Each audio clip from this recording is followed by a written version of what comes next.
J'ai l'impression de vivre avec 10 000 keufs à l'intérieur de ma tête. Les vrais keufs, les keufs des autres, les keufs des adversaires, les keufs de mes amis. Je suis devenue un camp pénitentiaire à moi toute seule, avec des frontières de partout. Entre ce qui est bien et ce qui est mal, entre ce qui me plaît et ce qui me déplaît, entre ce qui me sert et ce qui me dessert, entre ce qui est bénéfique et ce qui est morbide, ce qui est permis et ce qui est interdit. Toutes les propagandes me traversent et parlent à travers moi. Je ne suis imperméable à rien et j'en ai marre de surveiller ce que je dis sans même avoir le temps de m'en rendre compte. Je n'ai pas besoin que la police menace. Je menace toute seule, je n'ai pas besoin d'un couvre-feu pour m'enfermer en moi. Je n'ai pas besoin de l'armée sous mes fenêtres pour surveiller ce que je pense, parce que j'ai intériorisé tellement de merde qui ne servent à rien. Je rampe sous des barbelés parfaitement inutiles mais que j'ai avalés, et j'en ai marre de prétendre que j'ai la force de les repérer et de les pulvériser alors qu'ils me lacèrent à chaque pas. Rien ne me sépare de la merde qui m'entoure. Je dépense tellement d'énergie à m'asphyxier, à dire que c'est un choix moral. Je passe mon temps à faufiler sur des radars de contrôle et attendre des raclées chaque fois que j'ouvre ma bouche. Quand les vrais raclés, je suis celle qui me les administre, parce que les flics les plus efficaces sont désormais ceux qui sont passés dans ma tête, et j'en viens à surveiller mes moindres propos. Comme si quelque attitude qui soit pouvait faire que je mérite d'être innocenté. Je mérite le premier prix de pureté. Je mérite d'être désigné comme le meilleur, comme s'il existait une frontière qui nous sépare les uns des autres. L'illusion que c'est chacun son stand, chacun sa biographie, chacun sa récompense en fonction de son comportement, chacun son bout de trottoir pour y faire le tapin ou la manche, ou son petit numéro de gloriole, quand c'est le même trottoir pour tous. Mais chacun ses limites et chacun son prestige, chacun son lectorat, chacun son auditoire. On aurait tous un univers. Bullshit.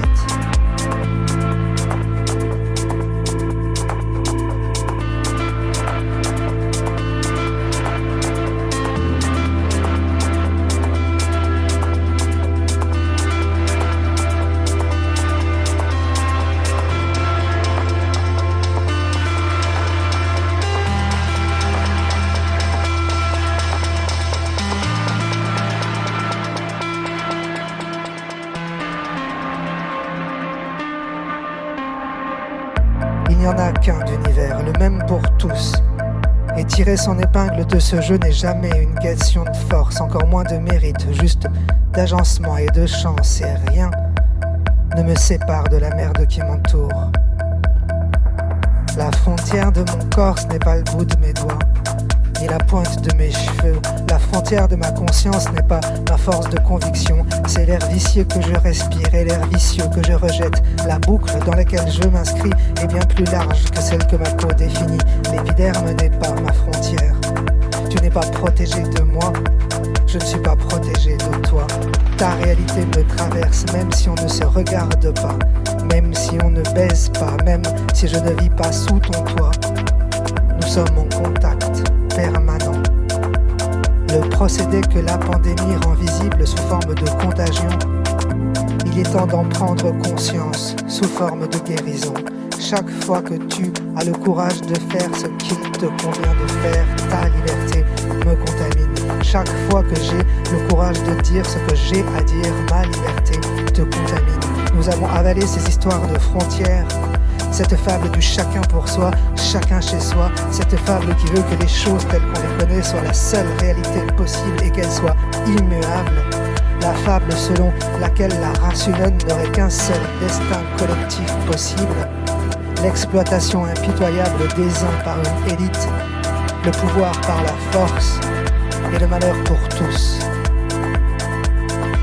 Toutes les propagandes me traversent et m'habitent et me gèrent. Je ne suis pas un territoire de pureté ni de radicalisme, je ne suis pas du bon côté de la barrière.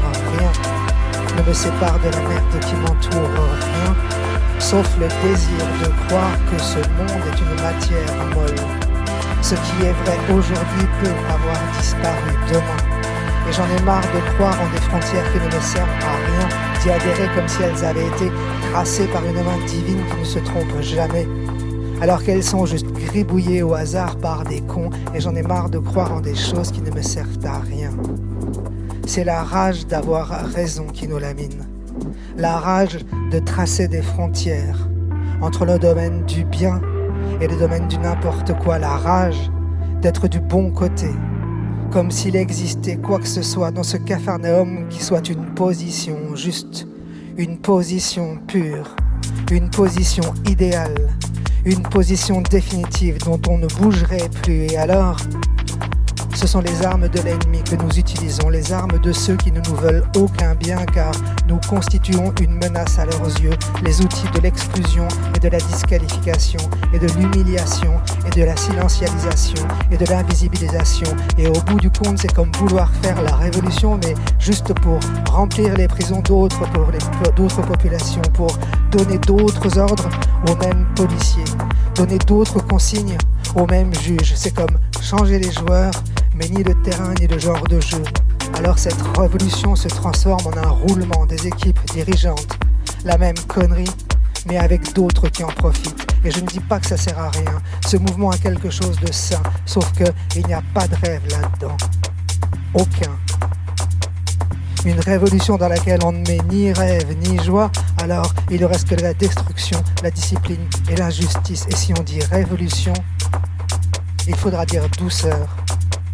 C'est-à-dire commencer par accepter d'être du côté d'une stratégie non productive, non efficace, non spectaculaire, et que seule la ferveur permet d'embraser.